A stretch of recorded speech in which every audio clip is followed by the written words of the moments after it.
وہی جو اللہ کے لیے کام انجام دیا وہ قبر تک جا رہا ہے. اب وہ جس میں مثالی کی پوری گفتگو ہے، نماز مجسم ہو گئی ہے. اب نماز مجسم ہو کی حفاظت کر رہی ہے. گھبراؤ نہیں، رات کی تاریکی ہے، قبر کی تنہائی ہے. تمہاری وہی میں نماز ہوں جو تم نے مجھے پڑھا تھا. آج میں اب تمہاری حفاظت کے لیے یہاں ہوں. اب چاہے نورانی اعتبار سے چاہے جس اعتبار سے، اس کا مطلب یہ ہے کہ اللہ کے لیے جو بھی کام کیا جاتا ہے اسے بنا اللہ کے لیے. اگر میں اپنے مرحوم کے نام پر مجلس کروں تو یہ مرحوم کے نام پر ہوا، اللہ کے نام پر.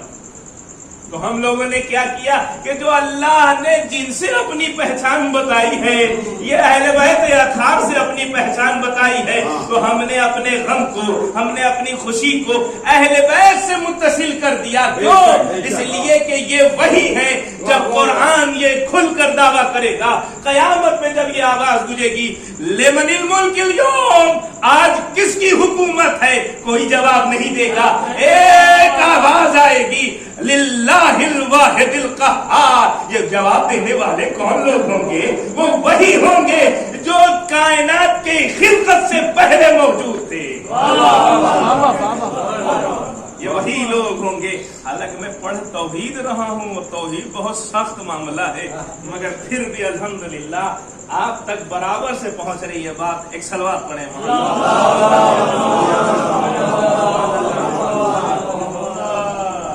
توحید کا معاملہ، ارے بہت سے لوگ اب محکم اور متشابہ سمجھ میں آ گیا.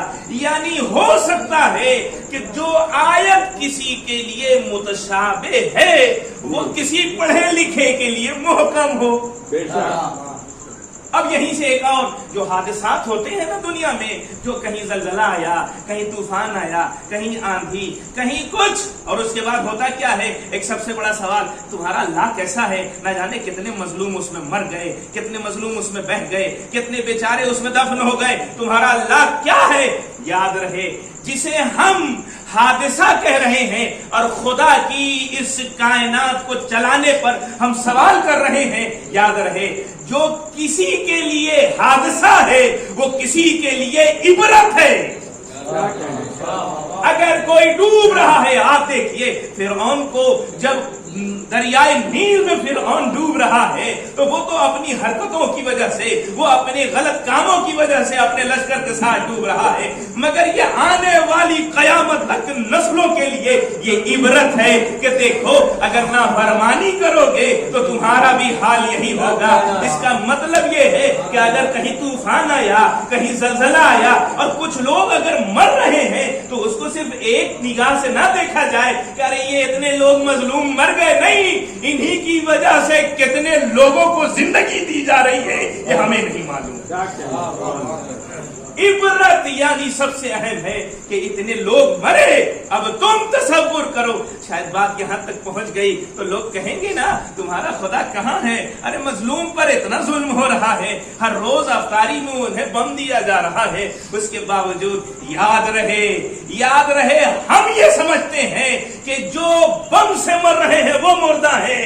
نہیں، ارے وہ اتنے اچھے شہید ہو رہے ہیں کہ وہ ہم جیسے مردوں کو زندگی دے کے جا رہے ہیں. 29,000 لوگ جو شہید ہو گئے، ان کا سب سے بڑا فائدہ ہم جیسے مردہ لوگوں کو زندگی دینا.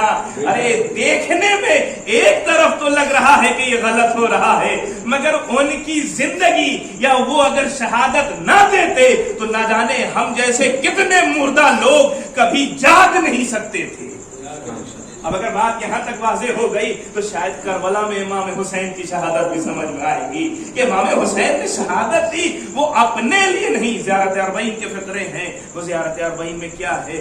امام فرماتے ہیں میں نے اس لیے شہادت کی مجھے ملی ہے، اس لیے کہ میں یہ چاہتا تھا کہ اے خدا تیرے بندوں کو میں گمراہی اور جہالت سے باہر نکالوں. میں اس لیے پوری زیارت اربعین کا لب لباب یہی فقرہ ہے زیارت اربعین کا. بذل مہجتہ فی لیستنقذ من عبادک من الضلال والجہالہ. میں اس لیے اس منزل پر پہنچا ہوں کہ تاکہ تمہارے آنے والے آئندہ جو تیرے بندے ہیں وہ گمراہی سے بھی بچیں اور جہالت سے بھی بچیں. اب اگر ہم امام کے چاہنے والے ہیں تو ہمیں ان دونوں صفت سے باہر ہونا چاہیے, گمراہی سے بھی اور جہالت سے بھی. اس لیے کہ امام کی شہادت کا مقصد یہی تھا. ایک صلوات پڑھیں.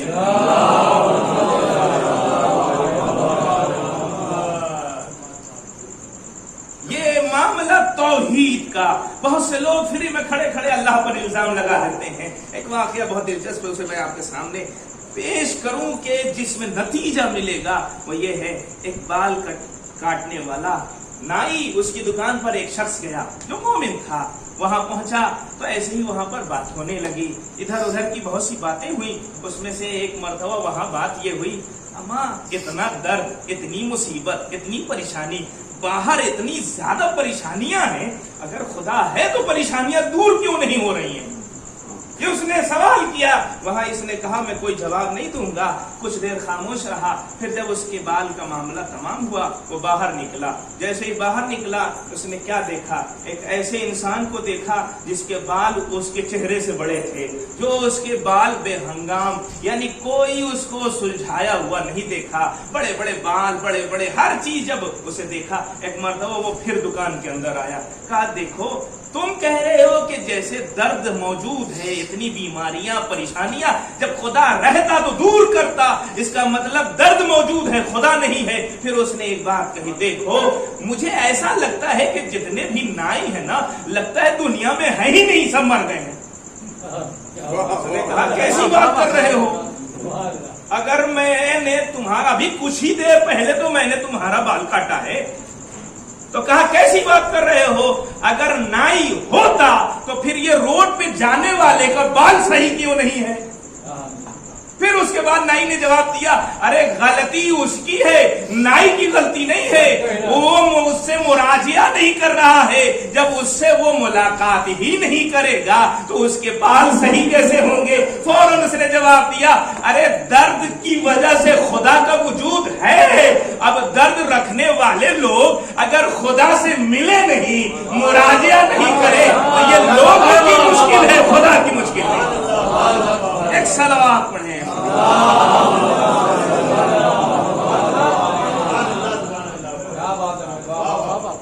یہ لوگوں کی مشکل ہے, خدا کی مشکل نہیں ہے.